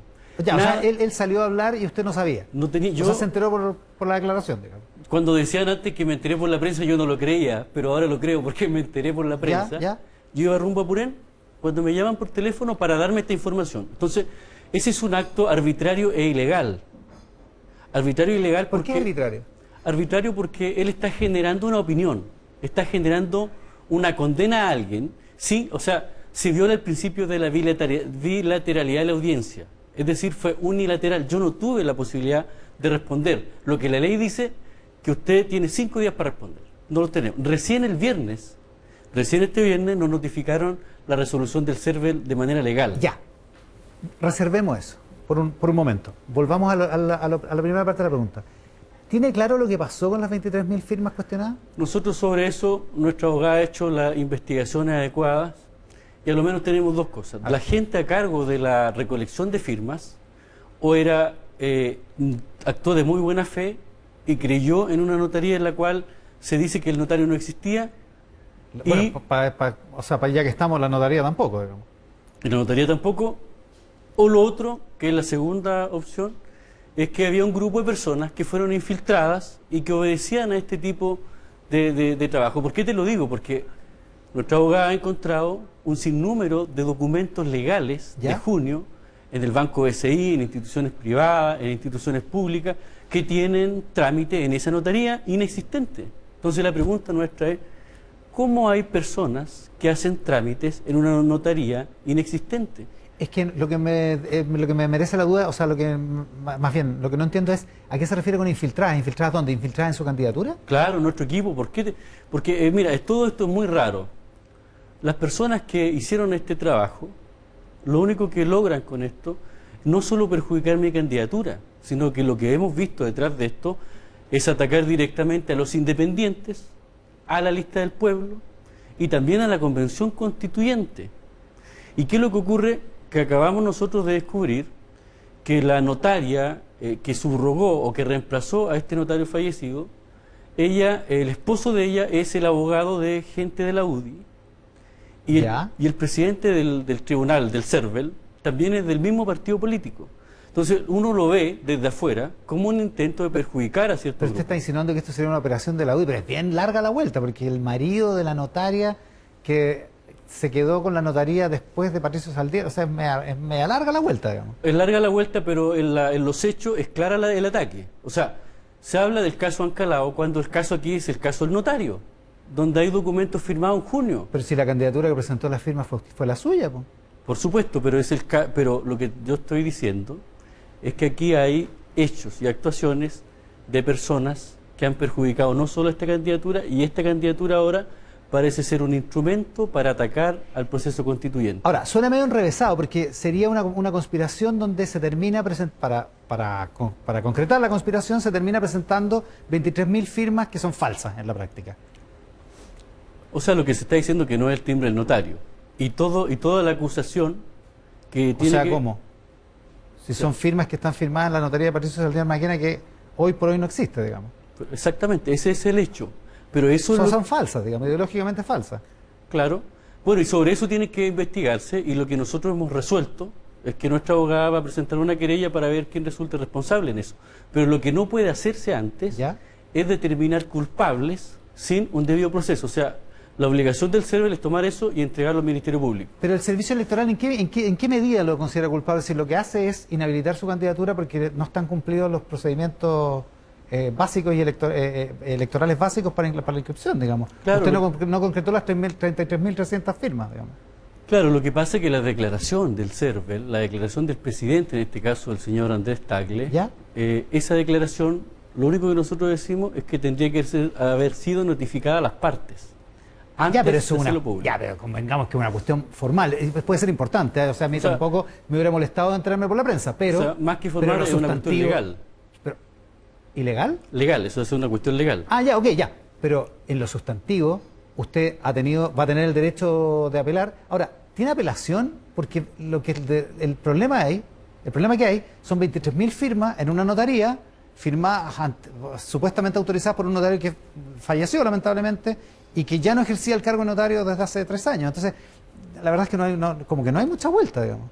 Por eso que ahí tiene que investigarse y tiene que resolverse quiénes son culpables de eso. O sea, desde el punto de vista de la candidatura, esto está cerrado, supongo. Sí, o sea, ¿no? para mí lo claro ahora es que la candidatura nuestra fue perjudicada, que lógicamente no puede prosperar. Y finiquitada, mucha- no va a prosperar. y mucha gente que es independiente, que no pertenece a los partidos políticos, quedó en este minuto sin candidato. Eso para nosotros es lo claro, y se afecta profundamente también a la lista del pueblo, por ejemplo, que no tiene nada que ver con esto. Eso me llama la atención porque usted el primer día, cuando hizo las primeras declaraciones, me parece que era una entrevista con la Matilde Burgos en CNN, usted decía que la responsabilidad aquí era de la lista del pueblo, que usted solo se había preocupado de los patrocinios digitales y que todo el resto del trabajo lo había hecho la lista del pueblo, y ahora dice, de hecho lo dice en su declaración de ayer, que exculpa de toda responsabilidad jurídica, política y administrativa a la lista del pueblo. ¿Por qué se Sí, cambia? por supuesto. O sea, cuando me llamaron a mí de esa entrevista, yo estaba recién enterándome. Es como que te pasó un camión por encima y te llaman y te preguntan, ¿está vivo?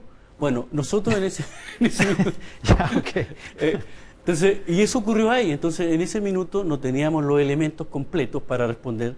Y dentro de la premura, lógicamente, yo me equivoqué, por eso que lo Ya. rectifiqué. O sea, esa primera versión estaba equivocada. digamos. Estaba equivocado. O sea, yo estaba recién enterándome de lo que pasaba. ¿Quién hizo el trabajo de juntar las firmas? Mira, ahí hay algunos nombres que el día lunes, mañana, ¿Ya? mi abogada, por eso yo había dicho que si habían preguntas al respecto, mi abogada las podía responder, pero ella la va a responder mañana. Sí, porque públicamente. quería estar con la abogada aquí, en la entrevista. Eso. Sí, claro, pero mira, lo Ya, que te pero- digo al respecto, Ya, mañana lunes, ¿qué va a pasar? ahí se van a dar a conocer los nombres, se presentan los antecedentes a la justicia, una querella. En la querella viene, o sea, usted se va a querellar contra las personas que juntaron las firmas, Exactamente. para que se dilucide qué fue lo que pasó, digamos. Por supuesto, esto tiene que investigarse, no puede quedar en el aire. Y ¿Quiénes son? ¿Son gente que se dedica a esto profesionalmente? ¿Son gente militante de la lista del pueblo? ¿Quiénes son? Sin que me dé los nombres, porque los quiere guardar mira, para mañana, nosotros, bueno, en eso es lo que se tiene que investigar. Queremos saber si pertenecen a algún grupo. pero son gente que usted conoce, po, ¿no? Los conocí en la campaña. No, ya por eso, gente pero los voluntaria. conoce, pero le presentaron, oiga, mire, son estos cuatro, estas tres, cuatro, ¿cuántos son? ¿4? No, son menos. ¿Menos más? Que no lo entendí. Son menos. Más o menos, ya. Pero ya 2 o 3 personas que van a juntar las firmas. ¿Se los presentaron como qué es? ¿Como recolectores de firmas profesionales o como militantes de la lista del pueblo que se iban a dedicar a eso? No, o sea, no tiene nada que ver con la lista del pueblo. La lista del pueblo se dedicó a ayudar en la campaña en la recolección de firmas online con clave única. Ya. Y en eso estuvo la lista del pueblo, estuve yo concentrado toda la última semana. Y dentro de eso hay mucha gente que ayudó, a los cuales yo le doy las ¿Y gracias. quién le presentó a esta gente para que le recolectaran las firmas notariales? por Gente decirlo del así? equipo, gente a cargo de alguna área del equipo. ¿De su equipo? Estamos hablando de mi campaña, por lo tanto es de mi equipo. ¿Ya? Entonces, en ese sentido... ¿Y esta gente que le juntaba las firmas son recolectores profesionales de firmas? O sea, nosotros los vemos como voluntarios, con ganas de ayudar a recolectar Ya, firmas. O ya. sea, mira, aquí lo que actúa, de caso nuestro, es la buena fe. Tú no tienes por qué desconfiar de la gente que quiere ayudarte. Y bajo ese principio nosotros actuamos. En ningún minuto uno cree que las cosas no lo van a hacer bien. ¿Y esta gente qué explicación le da? Bueno, ese es uno de los temas que no lo hemos podido ubicar, por eso que vamos a... Como no le contestan el teléfono. Exactamente, por eso que vamos a accionar como corresponde. O sea, todas estas dudas que hay sobre el timbre y de dónde salió el timbre y quién mandó a hacer el timbre de la notaría, que es lo que es una de las cosas que está en cuestión, usted no tiene idea. No, por eso que tenemos que querellarnos, pues, para que esto se aclare. ¿Y se va a querellar contra el presidente del CERVEL también? No, ¿No? en ningún minuto he dicho que hay querella contra el presidente. Ah, pero sí tiene un recurso de protección, ¿no? Un recurso de protección, pero que no es querella ese. No, sí, por supuesto, no es una querella, pero es una acción legal. ¿Y por qué va a recurrir de protección? ¿Qué derechos se ve afectado? Bueno, ahí se explica en el comunicado que es un tema de la legalidad de la comunicación. Lo que ahí se hace con ese recurso es, ante la declaración del director del CERVEL, antes de que te Que es notifiquen. ilegal haberlo hecho antes de notificarlo a ustedes. Exactamente, eso es ilegal. Ese es el problema, en ese caso. ¿Qué reflexión política hace de todo esto? Más allá de la idea de la conspiración, digamos. No, si usted me dijo que podía haber una Sí, no, sí, infiltración. está bien. Más allá de eso, ¿qué reflexión política hace de esto? Porque, digamos, el proceso de la lista del pueblo terminó de muy mala manera, pero la verdad es que tampoco fue un proceso, la candidatura presidencial me refiero, tampoco fue un proceso muy, no sé, delicado, por decirlo así, o diligente. Mira, la reflexión nuestra apunta a dos partes. La primera es que hay un sector de la sociedad que no participa en los partidos políticos, que derrotó a los partidos políticos en el proceso constituyente, Ajá. sin recursos, desordenado, como organización social. Y este grupo que derrotó a los partidos políticos puso en peligro el establishment. Entonces, poner en peligro el establishment significa sacarlos del juego, sacarlos de la ecuación. Y ese grupo es la lista del pueblo. Y Ya, eso sí que es establishment al que usted también pertenecía. Po. O sea, yo pertenezco a lo mejor al establishment mapuche de mi comunidad, pero No, al que pertenecía, digo, porque usted fue candidato de esos partidos, fue dirigente de esos partidos. Sí, pero independiente en lista donde nadie te entregaba. O sea, nunca he sido dueño de partidos políticos como sí lo hay el establishment. Sí, militante. Fui militante, sí. Y no es ningún pecado ser militante, No, sí, como, pues, si yo digo que usted participó de todo eso. como miles de personas que han renunciado a los partidos políticos y son independientes. Sí, de acuerdo. Ya, pero bueno, hay una cosa ¿qué? anti-establishment, ¿ya? Eso, ¿y por qué te digo eso? Porque esto es muy preocupante para mí. Los partidos políticos tienen el 2% de aprobación ciudadana, ¿ya? Y resulta que en CIPER, por ejemplo, están las denuncias que se le han hecho al CERVEL por la legalización de partidos de manera ilegítima. Es por eso que cientos de personas cuando van a votar a las primarias se encuentran inscritos en un partido al cual nunca habían pertenecido y nunca habían firmado. Por el problema de la recolección de firmas, digamos, que está ahí, digamos, ya. Pero se presentaron recursos ahí. Entonces, ¿qué es lo que yo digo? Cuando se quiere de parte del CERVEL y de parte de algunos diputados investigar a procesos del actual mundo constituyente, lo que yo haría es invitar al CERVEL y a los partidos políticos a que por qué no investigamos sobre las firmas y cuántas firmas tienen los partidos políticos. ¿Usted se refiere a la intención que tienen ahora de revisar los patrocinios Exactamente. Que fueron a la convención? Ahora son poquitos, dicen, ¿eh? Son poquitos, pero más allá Porque de eso... fueron básicamente digitales los patrocinios. Sí, pero al punto que yo voy es, ¿por qué no se hace la investigación de cuántos militantes tienen los partidos políticos? Porque estos partidos políticos se encuentran con reclamaciones de la gente. O sea, y esto no lo digo yo. Ahora, se hizo una depuración, digamos, hace un rato. O sea, hay muchas cartas, entre ellos el músico Narea, entre ellos Javier Calzada. O sea, hay mucha gente que ha estado presentando esta información. Entonces, o sea, la llamada es a profundizar la democracia, y si vamos a revisar a los independientes, revisemos los partidos políticos también. O sea, ¿por qué no?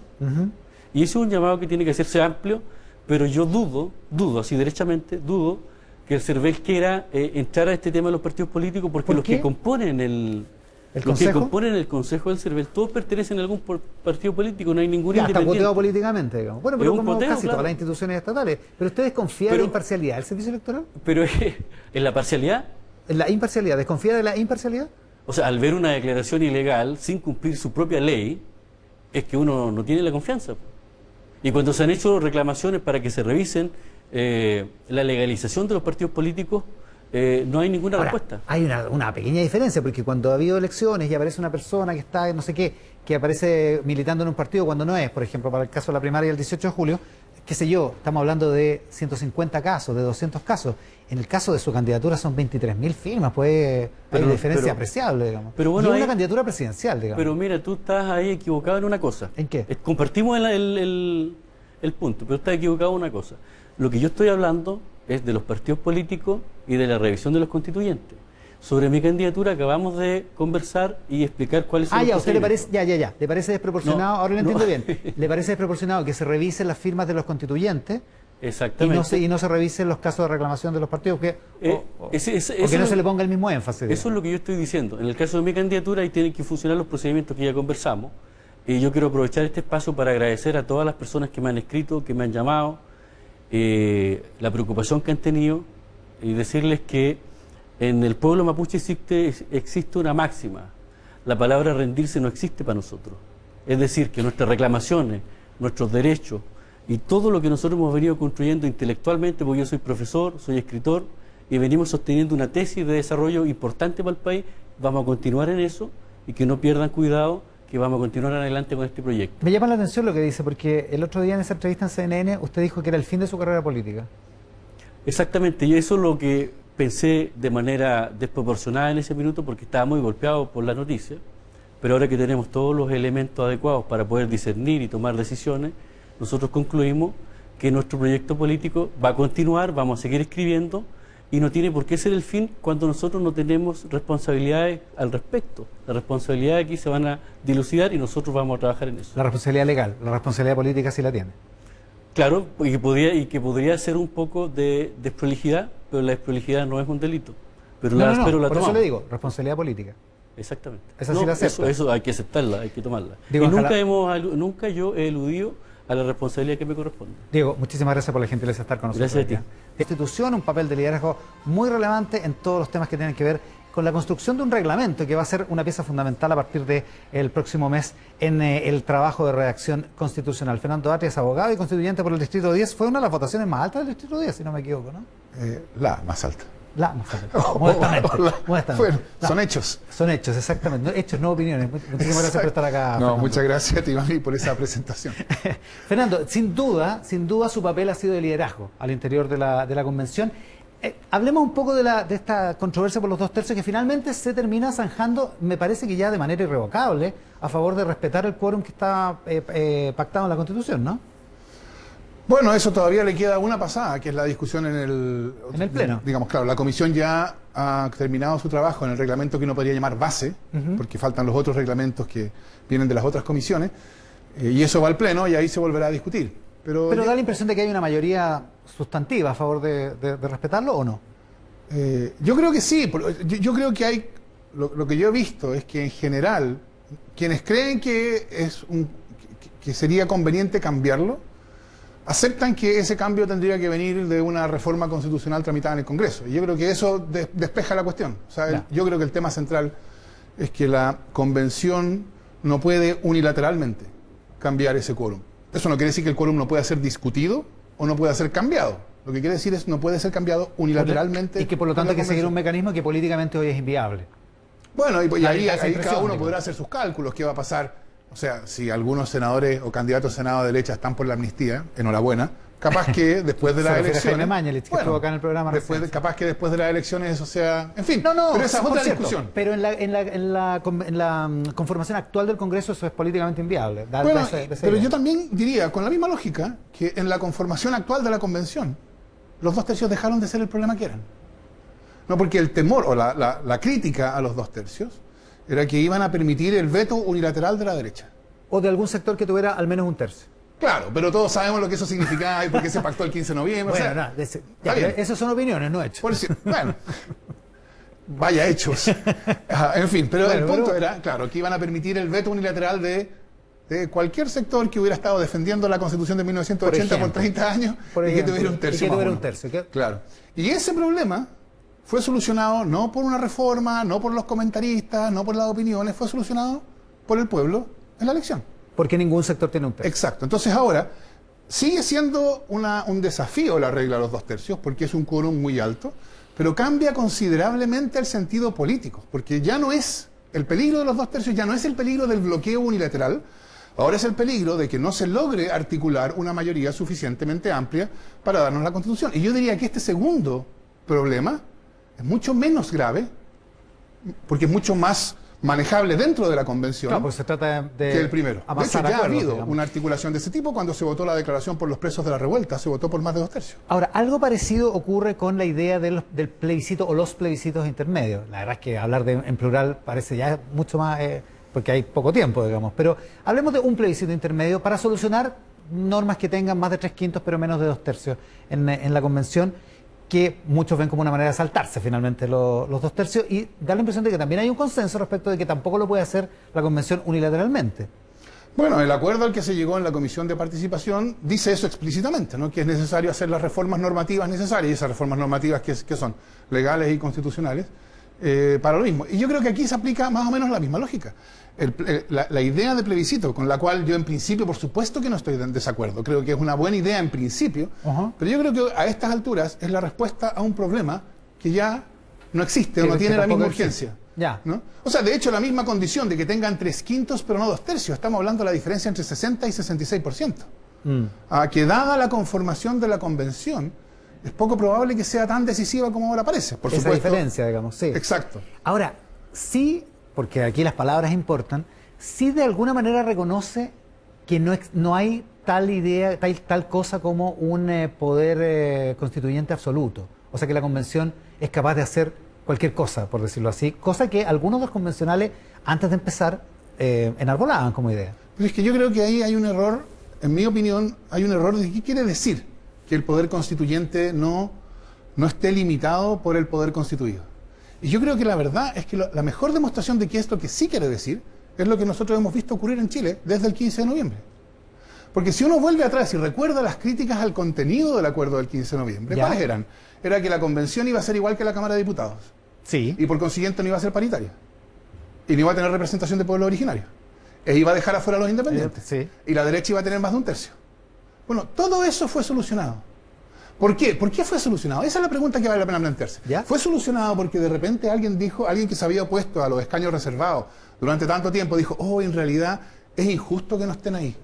No, no fue por eso. Yo creo que el poder constituyente no es un concepto, no es una teoría. El poder constituyente es una magnitud política que actúa. Ya. Y aquí lo hemos visto actuar. ¿Cómo se consiguió la Ya, paridad? pero actúa con acuerdo y ajustándose a ciertas normas, porque si no puede actuar sobre... ¿Cómo actuó el movimiento feminista para conseguir la paridad?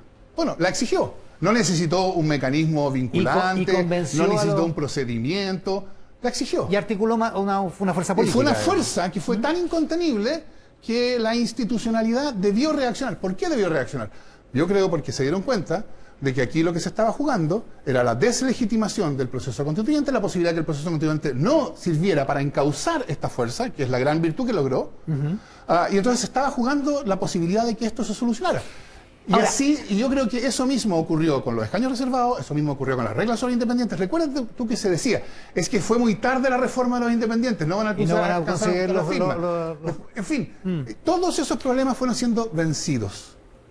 Y yo creo que la preocupación que tienen ahora quienes creen que es fundamental un plebiscito dirimente o modificar la regla de los 2/3 no da cuenta de eso. En ese sentido, el poder constituyente, por así decirlo, actúa sin pedir permiso. El movimiento feminista no necesitó pedir permiso, no necesitó, créennos un mecanismo para que nosotros participemos y de este modo, no, se exige. Ya, actúa sin pedir permiso, pero actúa con cierto realismo político, por decirlo así. Eso es lo que le estoy entendiendo. Bueno, actúa. Porque digo, no- actúa políticamente. No, y no, porque, a ver. esa fuerza política se manifiesta de distintas maneras. Para entenderlo de otra manera, si se pusieran de acuerdo los 155, imagínense que un acuerdo total, y que quieren hacer un plebiscito.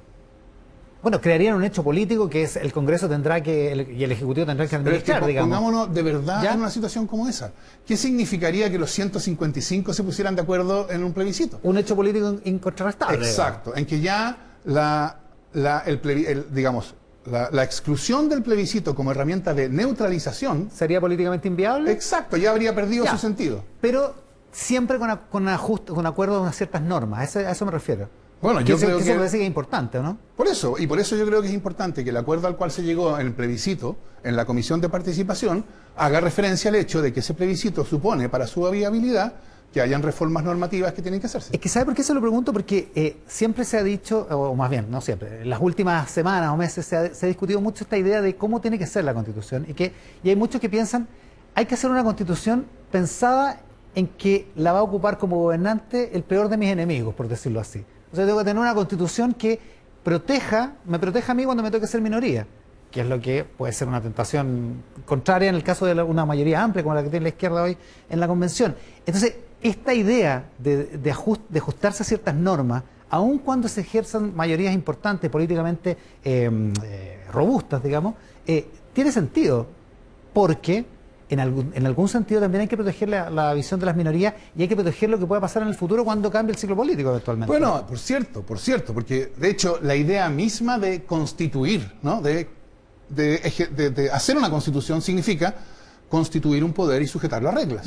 Entonces eso va de suyo en la idea misma. Un poder que no quisiera someterse a reglas no podría constituir, ¿no? Entonces aquí hay una cuestión bien importante, porque sin embargo lo que habitualmente se ha dicho es la función principal de una constitución es limitar el poder, y yo creo que eso es un error. Ojo, no es un error porque el poder no necesita ser limitado, por supuesto que claro, sí, pero sobre todo con la experiencia de la constitución que caducó el 18 de octubre, ahí podemos ver que la función principal de una constitución, la primera, no es limitar el poder, es constituir poder.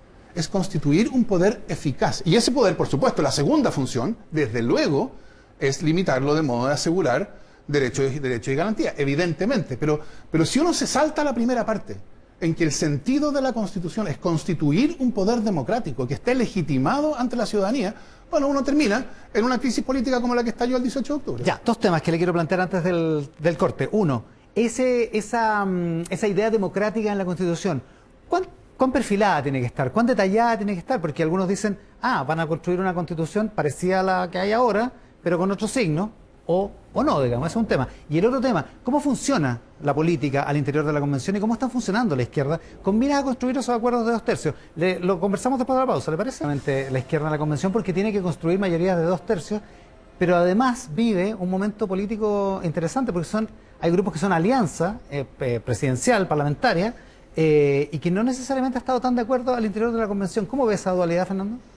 Bueno, yo creo que ahí uno tiene que tener presente que la Convención, como por así decirlo, como espacio político, es algo totalmente inédito en Chile. No solo inédito en el sentido de que va a ser algo que no se ha hecho nunca de este modo, una nueva Constitución, sino también que el tipo de representación que caracteriza a la Convención no tiene ningún paralelo, ¿no? O sea, es algo que no corresponde a nada que hayamos conocido antes. Y por supuesto, entonces, eso quiere decir que hay un espacio donde se están produciendo articulaciones o conversaciones o vinculaciones que no tienen correlato fuera de la Convención en la política más amplia. Y eso, por cierto, ha suscitado que se produzcan alineamientos que no necesariamente corresponden a eso, y me estoy refiriendo, por supuesto, a las diferencias que ha habido de apruebo de dignidad en la Convención, claro, y fuera de la Convención. Pero yo también creo que esa es una cuestión del momento, ¿no? O sea, de que ese proceso de configuración y articulación política necesita tiempo. Eso no ocurre de un día para otro. Ya. Entonces yo creo que se ha ido también avanzando en la articulación de apruebo de dignidad en la Convención. Es distinto lo que pasa ahora de lo que pasaba hace, no sé, un mes. Y yo en ese sentido soy optimista. Yo creo que el acuerdo del plebiscito que se obtuvo, que se logró en la Comisión de Participación, fue un acuerdo para ponerlo en tus términos, de toda la izquierda, ¿no? Y eso yo creo que va a empezar a pasar más. Esa es mi expectativa. Claro, lo que pasa es que eso se interpretó, porque en la práctica se había rechazado el tema de los plebiscitos intermedios, se interpretó esa resurrección como un intento del Frente Amplio, usted es convencional del Frente Amplio, por, de alguna manera, restituir el diálogo con el Partido Comunista, que son los socios de Apruebo de Dignidad, y que se logró un acuerdo. En ese sentido se interpretó indudablemente como un acto de voluntad política. Bueno, es un acto de voluntad política, por una parte, pero por otro lado también hay una mala interpretación de lo que significó la votación, bueno, mía en la subcomisión de procedimientos del plebiscito. En Tele 13 Radio conversamos y usted me dio como 6 argumentos. Seis argumentos por los cuales... De por qué no era práctico. No, 6 argumentos por los cuales la propuesta que se había votado era una propuesta que no estaba pensada como para que fuera realizable y que estaba pensada más bien para ser un punto público. Y ahí es donde el Frente Amplio hace... Y eso en el esta idea fondo lo que significa es perfeccionada, digamos. nosotros estamos de acuerdo con la idea de pensar esto de un modo de enfrentar estos problemas, ¿no? ¿Cuáles son las iniciativas que se irían al plebiscito? ¿Cuándo sería el plebiscito? ¿Cómo se organiza el plebiscito? Y eso es lo que nos pusimos a hacer, no yo directamente, pero el Frente Amplio y los otros agrupaciones, ¿Ya? nos pusimos a hacer en la Comisión de Participación. Y cuando nos sentamos a hacerlo, llegamos a un acuerdo. Bueno, yo creo que eso muestra una diferencia. Una cosa es tirar una iniciativa así para ganarse el titular del día siguiente. Ajá. Y otra cosa es hacerlo Hacer después el de haber trabajo tenido político. un trabajo de conversar, cuáles son tus impresiones respecto de cómo solucionar los problemas de un plebiscito, cuáles son las tuyas, veamos cómo podemos construirlo en conjunto, y aquí tenemos un caso en que se logró construir. Es que es interesante porque la tentación de extrapolar esto a cómo podría ser un gobierno de Apruebo Dignidad, cómo podrían ser las relaciones al interior de un congreso de Apruebo Dignidad, son imposibles pero, por supuesto, soportar esa tentación. De hecho, yo creo que hay un sentido en que lo que está pasando en la convención es una anticipación de la política que viene.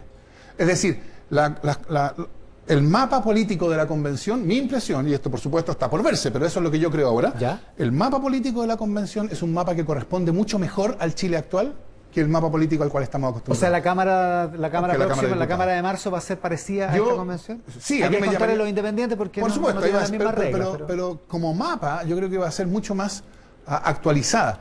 Yo creo que el mapa político al cual estamos acostumbrados es un mapa que todavía responde en sus características fundamentales al 5 de octubre del 88.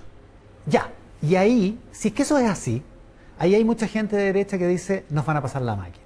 Y cuando nos pasan la máquina van a construir una constitución, así como critican la constitución del 80, porque determina una manera de entender el Estado, el modelo de desarrollo, en fin, todo lo que usted viene criticando hace como 10 años, pero para el otro lado. Van a determinar de otra manera el modelo de desarrollo y un montón de cosas que a lo mejor no deberían quedar determinadas porque a lo mejor la Constitución tiene que ser administrada por cualquier fuerza política que quiera imponer una mayoría política. A ver, sí y no. Primero, la manera en que la Constitución determina el modelo político y económico tiene mucho menos que ver con las declaraciones sustantivas que hace la Constitución, ¿Ya? con lo que el catálogo de derechos fundamentales y cosas así, que con la manera en que la Constitución actual organiza el proceso político, las leyes orgánicas constitucionales, antes del binominal, el Tribunal Constitucional, etcétera. Ya. Y esas maneras, esa forma de caracterizar el proceso político, solo fue posible en la Constitución del 80 porque fue una Constitución unilateralmente impuesta.